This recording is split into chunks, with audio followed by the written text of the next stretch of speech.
আসসালামু আলাইকুম ভিউয়ার্স, কেমন আছো? আশা করি তোমরা ভালো আছো। আজকে আমি তোমাদের সাথে মজার একটা বিষয় নিয়ে আসলাম। সেটা হলো, আমরা কিছু কিছু সময় বলি যা হওয়ার তা হয়ে গেছে, যা চলে যাওয়ার সে চলে গেছে, তারপরে যা বলার তা বলা হয়ে গেছে, যা করার তা করা হয়ে গেছে। এইরকম যদি বাক্য থাকে, এই বাক্যগুলো how to translate from Bangla to English, এই বাক্যগুলো আমরা কিভাবে বাংলা থেকে ইংরেজি করব।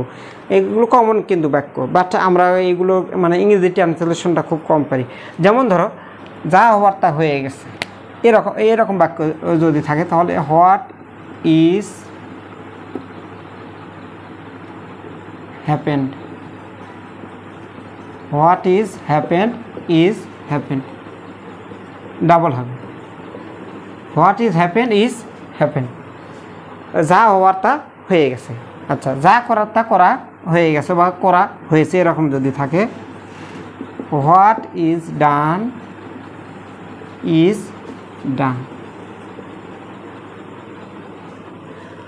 যা করার তা করা হয়ে গেছে, এরকম করা হয়ে গেছে অথবা করা হয়েছে, এরকম যদি হয় তাহলে এগুলো প্রবাদ বাক্য জাতীয়। যদি আমরা ট্রাকচারে ফেলে দিই তাহলে এগুলো বাক্য হয় না। যেমন ধরো, what is allotted can not be blotted, কপালের লিখন নাহি যায় খণ্ডন। এই ধরনের কিছু কিছু বাক্য থাকে। প্রবাদ বাক্য সাধারণত কোনো রুলস মেনটেন করে না এবং কোনো রুলস ফলোও করে না, এরকম হয়।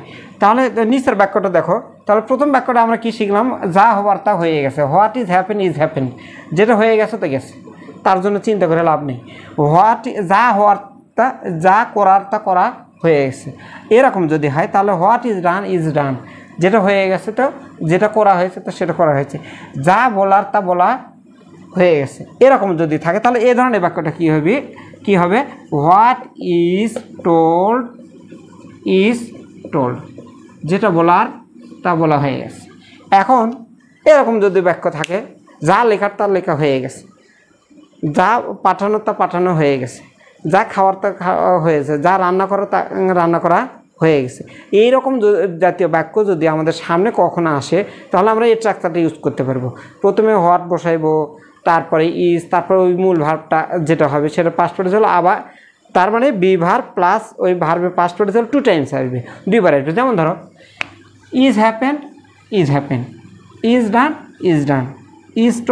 ইজ টোল্ড, ব্যাস এরকম। এখন এখানে যা লেখার, যেমন ধরো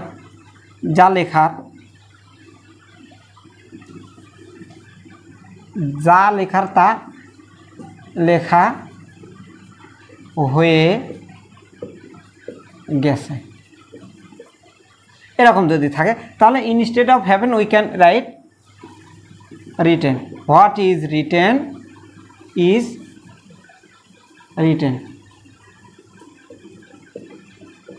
যা লেখার তা লেখা হয়ে গেছে। এখন যা রান্না করার তা রান্না হয়ে গেছে। যেমন ধরো এরকম যদি থাকে, what is cooked, sorry is আছে এখানে, কুকড হবে, কুকড। আচ্ছা, এখন যা বলার তা বলা হয়ে গেছে। এখন এখানে যদি আমরা বলি যা খাওয়ার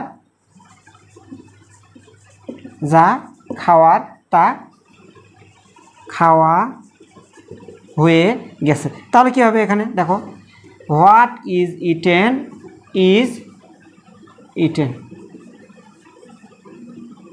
হোয়াট ইজ ইটেন।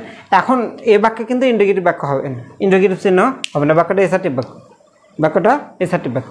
এখন দেখো, এরকম যদি থাকে, যা হারানো তা হারিয়ে গেছে, হারানো। এখন তাহলে এই জায়গাতে হবে হারানোর ইংরেজি হারানো, লস্ট।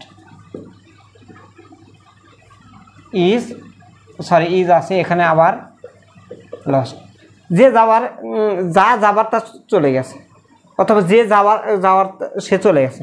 এখন যে যদি থাকে তাহলে ব্যক্তির জন্য যদি হয়, এখানে যেমন আমি মিশে দিয়ে নতুন করে লিখতেছি, দেখো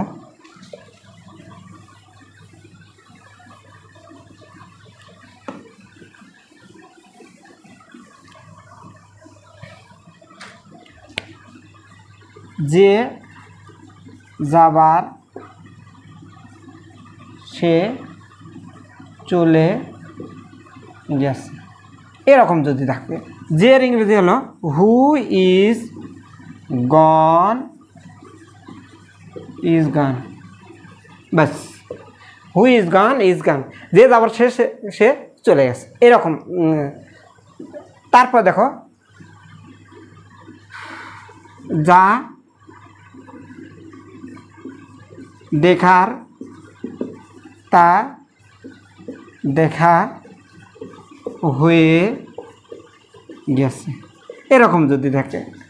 what is seen, is seen, ব্যাস, ইজি। এরকম করে আমরা দেখব একটা বাক্য থেকে অনেকগুলো বাক্য আমরা করতে পারব। Just we need to practice, আমাদের শুধুমাত্র চর্চার দরকার, চর্চা ছাড়া কোনোভাবে সম্ভব না। আশা করছি ক্লাসটা ভালো লাগবে ইনশাল্লাহ। পরের কোনো ক্লাসে এইরকম মজাদার বিষয় নিয়ে আমি তোমাদের সামনে হাজির হব। সে পর্যন্ত সবাই ভালো থাকো, আল্লাহ হাফিজ।